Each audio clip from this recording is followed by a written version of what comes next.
guys, magandang hapon. At kumusta kayo?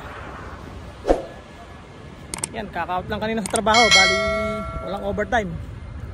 At tapos na naman yung isang linggong trabaho. Day off na naman. At nandito ulit sa park. Ay, mahangin dito. Pahangin-hangin muna tayo dahil hapon na rin. At mag-alas 6 na.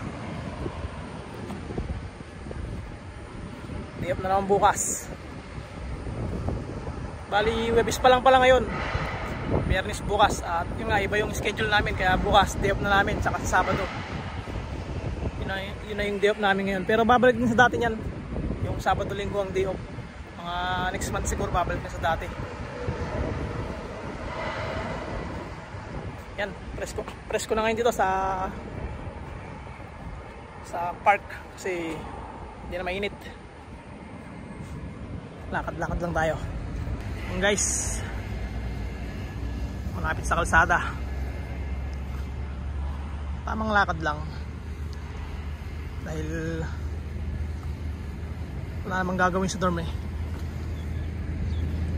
Yan pala yung mga bus dito guys. May mga oras yan pagka sasakay ka. At yun ang nagustuhan ko dito guys, yung transportation. Dahil mapa-bus, mapa-train, talagang may mga oras sila kung anong oras yung darating na bus, yung kasunod niya. Kaya halimbawa paalis ka, check mo lang yung oras kung anong oras dadaan, kahit hindi ka agad pumunta doon sa mga bus stop.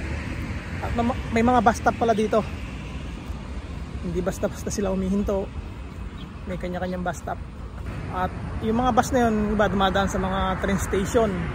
Bali kung halimbawa pupunta ka ng train station, may mga bus na dumadaan papunta roon. Bali yung dumaan na yun, diretso ng train station yun, dito malapit sa amin. At pag may pupunta ka ba sa Tainan, gano'n, sa Kaohsiung City, yun, sakay ka lang ng ganun bus.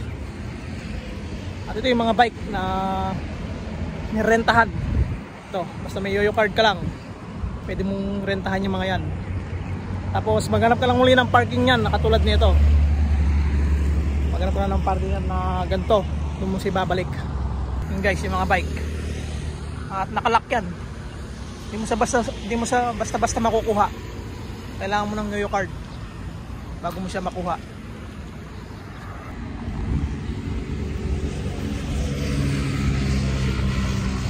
Tayo nga, yung about dun sa mga transportation dito, talagang maganda at nasa oras yung mga bus.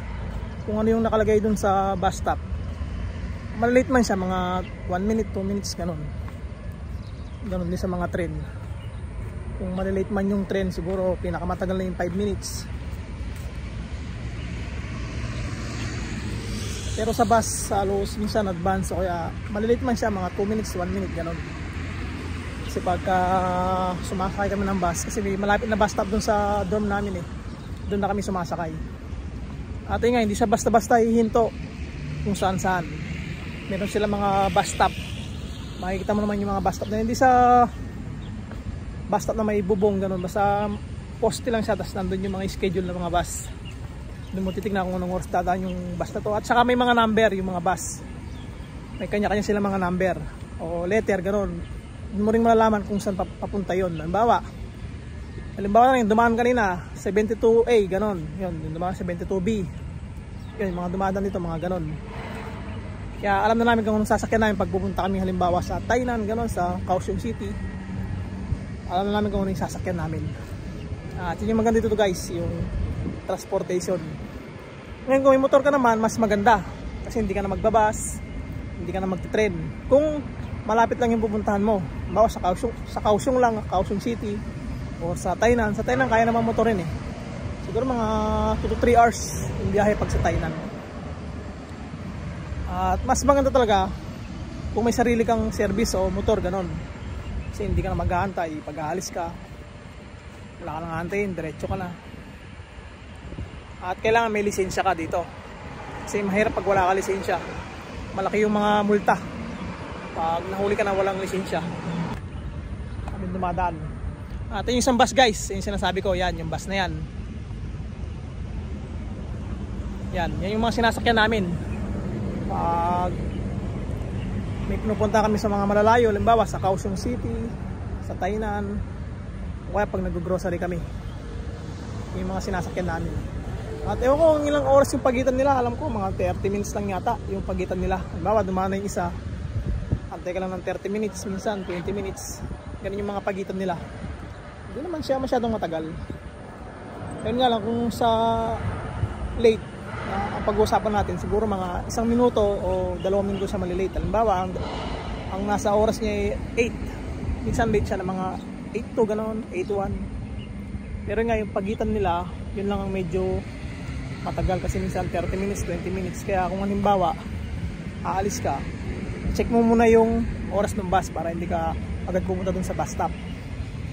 Kami ginagawa namin, pinipicturean namin yung may bus stop para pag halimbawa aalis kami, tingnan namin sa cellphone kung dadaan yung bus, tapos doon na kami pupunta. Ito ang ginagawa namin.